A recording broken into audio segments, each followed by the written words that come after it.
There are experiences happening to you right now that you simply cannot explain to anyone. Patterns too perfect to be coincidence. Dreams that feel more real than waking life. Knowledge arriving without learning. Sensing things before they happen. Carl Jung spent his entire career studying these very phenomena, and he made a shocking discovery. These aren't symptoms of losing your mind. They are instead evidence of finding yourself.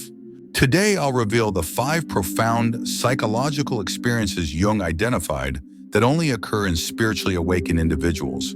Experiences so specific, so undeniable, that once you recognize them, you'll understand exactly where you are in your awakening journey. And if you are having these experiences, you'll finally understand why you feel so profoundly alone. It's not because you're crazy, it's because you're conscious in ways most people aren't yet. Here's what changes everything. Jung discovered that spiritual awakening isn't just a shift in perspective. It actually activates dormant psychological functions that have been sleeping in the human psyche. These aren't metaphors or mystical concepts. They are observable psychological phenomena that fundamentally alter how you experience reality. And once activated, they cannot be turned off. The first one will sound familiar if you're truly awakening. Jung coined the term synchronicity, but most people completely misunderstand what he meant. It's not just meaningful coincidences. It's what Jung called a causal connecting principle. Reality beginning to communicate with you through patterns that defy logical explanation. Here's what only awakened people experience. Synchronicities stop being occasional surprises and become a constant dialogue. You think of someone and they call within minutes. You have a question and a stranger mentions the exact answer in passing, or a billboard displays the phrase you needed. You see repeating numbers, 1111, 333, 444, not occasionally, but multiple times daily. Books fall off shelves, open to the exact passage you need. Songs contain messages that speak directly to your situation. Jung documented this extensively in his own awakening. He wrote, "Synchronicities are not random. They are the universe becoming conscious of itself through you." But here's what he discovered that changes everything. Synchronicities only intensify for those whose consciousness has reached a specific threshold. It's like tuning into a radio frequency that was always broadcasting, but you couldn't hear it before. One of Jung's patients, a rational scientist, described it perfectly. "I used to live in a world of cause and effect. Now I live in a world of meaning and connection. Every day feels like reality is having a conversation with me through seemingly random events that are anything but random. A billboard answers my morning question. A bird appears at the exact moment I need confirmation. My dead grandmother's favorite song plays when I'm making the decision she would have guided me through." But here's the part that only awakened people understand. You can't force the synchronicities. The moment you try to make them happen or use them for ego purposes, they stop. They only flow when you're aligned with what Jung called the self, your deepest truth. It's like reality itself can tell when you're being authentic versus when you're performing. This creates a profound loneliness. How do you explain to someone that reality is literally talking to you? That you're not seeing signs everywhere because you're delusional, but because you've become conscious enough to perceive the interconnected web Jung called the unus mundus, the unified field underlying all existence. Most people think you're either lying or losing it. They'll say you're seeing patterns that aren't there, engaging in magical thinking, or projecting meaning onto randomness. And you can't prove them wrong because synchronicities can't be demonstrated on demand. They're not performances, they are private communications between you and the universe. Jung was clear about this. The privilege of consciousness is also its burden. You see what others cannot, and this seeing separates you from those who remain unconscious. Synchronicities become your secret language with reality. It is beautiful, profound, and utterly isolating. But the second experience is even more transformative and psychologically complex. This is Jung's most important discovery that nobody talks about, the transcendent function. It is not transcendence in the spiritual bypass sense. It's a profound psychological capacity that only emerges in awakened individuals. It is the ability to hold opposites without choosing sides, to live in paradox without needing resolution. Here's what this actually means. While everyone else is trapped in either-or thinking, you suddenly experience both in consciousness. You can feel profound grief and deep joy simultaneously. You can see someone's divine essence and their human shadow at the very same time. You can know that life is meaningless and infinitely meaningful in the same breath. Jung wrote, "The transcendent function is the bridge between consciousness and the unconscious. It allows opposing forces to create a third thing, not a compromise, but a new creation that includes both, yet transcends both." Let me make this concrete. Before awakening, you're either optimistic or pessimistic, spiritual or material, logical or intuitive. After the transcendent function activates, you are simultaneously all of these. You become what Jung called a living paradox, capable of containing contradictions that would tear an ordinary psyche apart. One of Jung's patients described the moment it activated. "It was like my mind suddenly became vast enough to hold everything. I could feel my mother's death as the worst thing that ever happened and the most important gift I ever received." Both were completely true, not balanced against each other, both fully, simultaneously true. My mind didn't break from the contradiction, it expanded to hold it. This is why awakened people often seem confusing to others.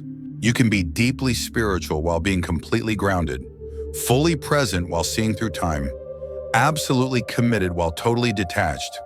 To the linear mind, you seem inconsistent, contradictory, even hypocritical. But you're not confused, you're comprehensive.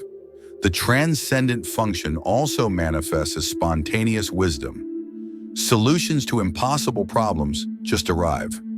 You know things without knowing how you know them. Creative insights download fully formed. This isn't channeling or spiritual fantasy. It's what Jung called the collaborative creation between conscious and unconscious that only happens when the transcendent function bridges them. But here's the challenge. Once the transcendent function activates, you can't participate in most human conflicts anymore.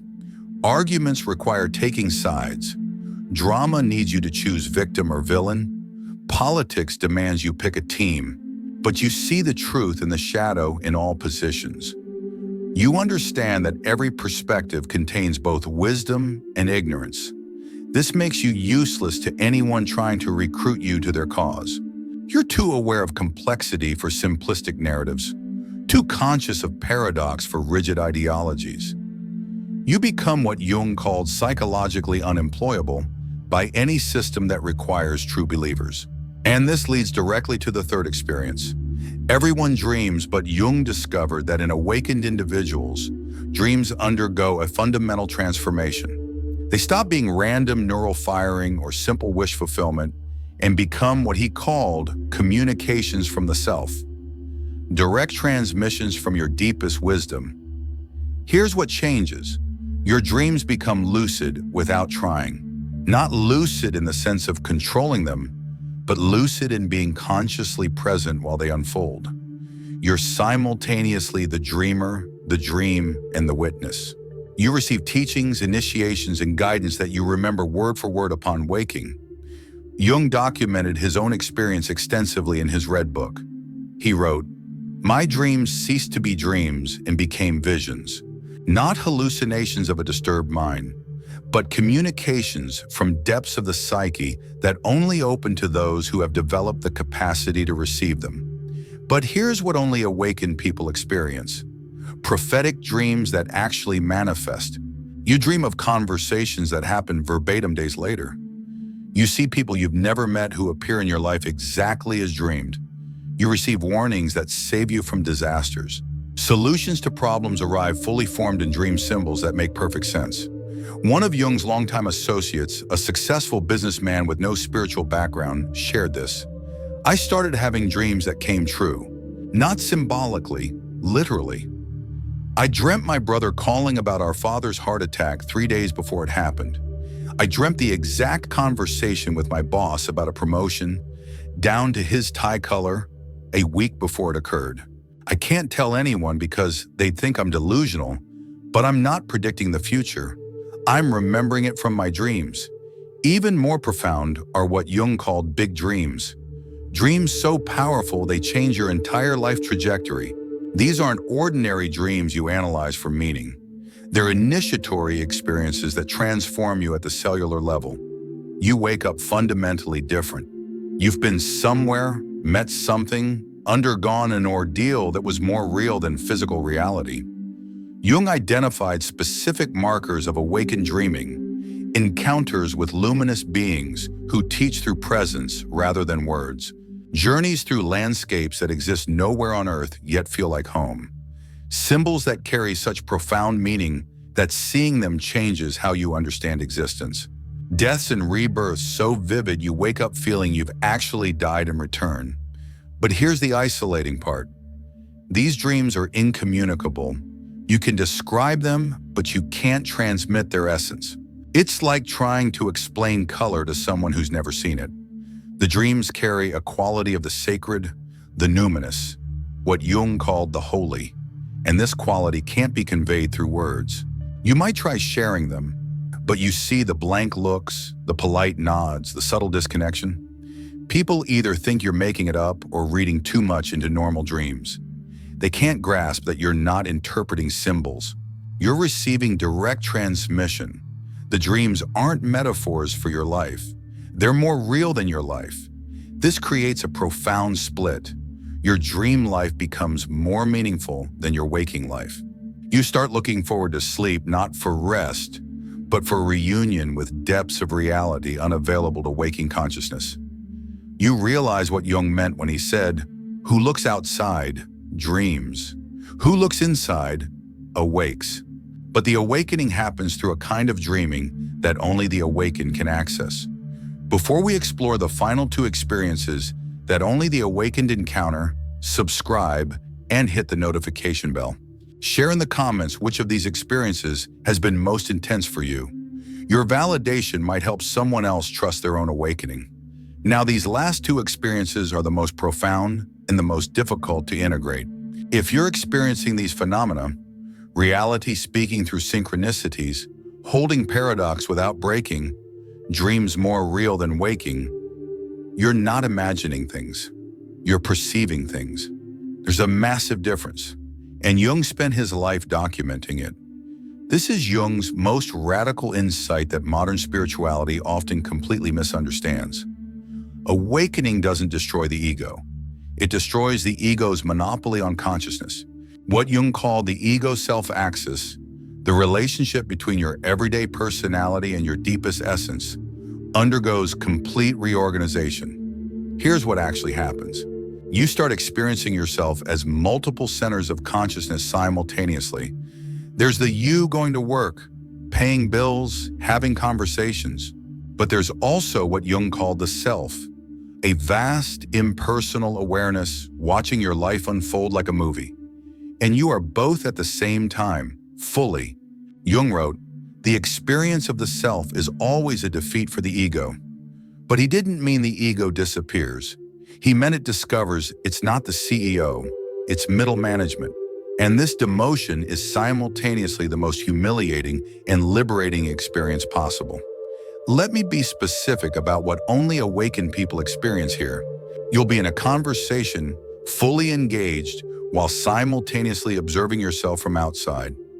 Not dissociation, full presence from multiple perspectives. You watch yourself getting triggered and choose whether to act on it. You see your patterns playing out in real time and can step out of them mid-sentence. One of Jung's patients described it brilliantly. "I'm living a split-screen existence. On one screen, I'm a person with a history, personality, and preferences. On the other, I'm infinite awareness, having a temporary human experience. Neither is more real than the other. I'm not choosing between them. I'm living as both simultaneously." It's maddening and miraculous. This creates experiences that sound insane to anyone who hasn't undergone this restructuring. You feel ancient beyond measure and brand new in each moment. You know yourself as both the drop and the ocean, literally, experientially, not as a metaphor. You experience what Jung called the relativization of the ego. Your personal self becomes just one of many possible configurations of consciousness you can inhabit. But here's what makes this so challenging. The ego doesn't go quietly. It fights back with what Jung called inflation moments, where it tries to claim the self's experiences as its own achievements. I'm awakened. I'm special. I'm beyond ordinary consciousness. This is the ego trying to own what can't be owned. And the universe responds with what Jung called compensation, humbling experiences that remind you that you're both infinite and utterly ordinary. You might experience cosmic consciousness one moment and struggle to remember where you parked the next. You'll channel profound wisdom, then say something completely stupid. You'll feel enlightened, then act out your shadows in embarrassing ways. This isn't failure. It's the ongoing dance between ego and self that defines awakened life. Jung was clear. The goal is not to eliminate the ego, but to relativize it. The awakened person lives in constant negotiation between the personal and the transpersonal, the human and the divine, the limited and the limitless. You become comfortable being both a somebody and a nobody, someone special and completely insignificant. This is why awakened people often seem contradictory, deeply confident yet genuinely humble, powerful yet surrendered, knowing yet innocent. They are not pretending or confused. They're living from multiple levels of identity simultaneously, each one true at its own level. But the fifth experience is perhaps the strangest of all. This is Jung's most misunderstood concept, living mythologically. It doesn't mean pretending your life is a fairy tale. It means recognizing that you're simultaneously living a personal life and enacting universal patterns Jung called archetypes. You become conscious that your individual story is also a cosmic story being told through you. Here's what this actually feels like. You realize your difficult mother isn't just your mother. She's the dark mother archetype working through a human being. Your job loss isn't just unemployment. It's a death rebirth initiation. Your relationship isn't just romance. It's the sacred marriage of opposites playing out in human form. Jung wrote, "The privilege of a lifetime is to become who you truly are." But who you truly are includes archetypal forces far greater than your personal identity. When you awaken, these forces become conscious, and you experience yourself as both the actor and the role, the human and the myth. Let me give you specific examples only awakened people understand. You'll be in an argument with your partner and suddenly see you're not just John and Jane fighting about dishes. You're enacting the eternal tension between masculine and feminine principles. You'll face a challenge at work and recognize you're not just solving a problem. You're the hero facing the dragon, and the outcome matters on levels beyond the personal. One of Jung's most awakened patients described it. I'm living in two movies simultaneously. One is my regular life, work, relationships, daily tasks. The other is an eternal drama where I'm playing out humanity's deepest patterns. When my father died, I wasn't just losing my dad. I was experiencing the death of the father archetype, and my grief was both personal and transpersonal. I was grieving for everyone who's ever lost a father, and they were grieving through me. This archetypal awareness extends to recognizing when you're being constellated. Jung's term for when an archetype activates through you. You'll feel the warrior rise when facing injustice. The healer awakens when someone's wounded. The teacher emerges when wisdom needs transmission. These aren't roles you're choosing. They're archetypal forces using you as their instrument. But here's what's truly wild.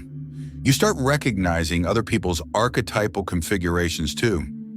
You see who's possessed by the victim, who's channeling the tyrant, who's embodying the lover. You understand that most human conflict is archetypal patterns clashing, not personal differences. This gives you tremendous compassion. People aren't choosing to be difficult. They're unconsciously acting out archetypal scripts. Jung discovered that truly awakened individuals eventually experience what he called archetypal dreams, direct encounters with these primordial forces. You don't dream about a wise old man. You meet the wise old man. You don't dream about your mother. You encounter the Great Mother. These beings are more real than dream figures. They're living psychological forces that exist independently of your personal psyche. The mythological life also means recognizing what Jung called your personal myth, the unique story your soul is here to live. This isn't your ego's ambition or society's expectation. It's the deep pattern encoded in your psyche from birth, what Jung called your innate destiny. You discover you're not making your life up as you go. You're uncovering a story that was always there, waiting to be lived. This creates the strangest experience of all, prophetic living. You start sensing what's coming in your story before it arrives, not because you're psychic, but because you're conscious of the mythological pattern unfolding. You know the dark night of the soul is coming before the crisis hits. You feel the call to adventure before the opportunity appears. You recognize the threshold guardian before the test arrives. Here's what Jung understood that changes everything. These 5 experiences aren't random spiritual phenomena.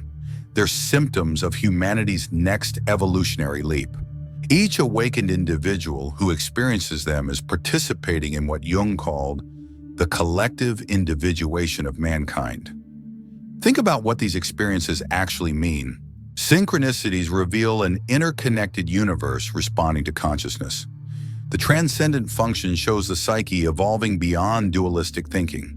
Prophetic dreams suggest time isn't what we think it is. The ego self-axis restructuring demonstrates consciousness isn't confined to personality. Living mythologically reveals that individual lives are expressions of universal patterns. Jung saw these not as mystical experiences, but as psychological capacities that have been dormant in humanity, waiting for the right conditions to activate. And those conditions? They are the very chaos, meaninglessness, and suffering of modern life. The crisis isn't a mistake, it's the catalyst. He wrote, "The spiritual problem of modern man forces him to experience these things, not because he seeks them, but because consciousness itself is evolving, and these are the symptoms of its evolution."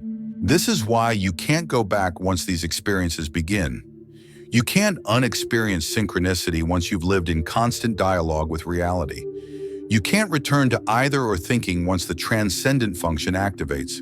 You can't have ordinary dreams once you've received transmission from the self. You can't live only as ego once you've experienced the self. You can't see life as random events once you've recognized the mythological patterns. Jung called this the irreversibility of consciousness. Each awakening experience changes your psychological structure permanently. You're not the same species anymore. Psychologically speaking, you've evolved into what Jung called modern man in search of a soul. But having found it, you discover it's vaster than anything you imagined. This is profoundly isolating. You're living in a different reality than most people around you. Not a better reality, a more comprehensive one. You see what they see, but you also see what they don't. You experience what they experience, plus dimensions they can't access. You're like someone with color vision in a world where most people see in black and white. You can't prove colors exist to those who can't see them. But here's Jung's most important insight. These experiences aren't meant to separate you from humanity, but to serve it. Each person who develops these capacities becomes what he called a beacon of consciousness for the collective. Not through teaching or preaching, but through living. Your very existence as someone experiencing these realities makes them more possible for others. Jung believed we're in a race between consciousness and catastrophe. Either enough individuals awaken to these experiences to shift the collective, or humanity remains trapped in unconscious patterns that lead to destruction.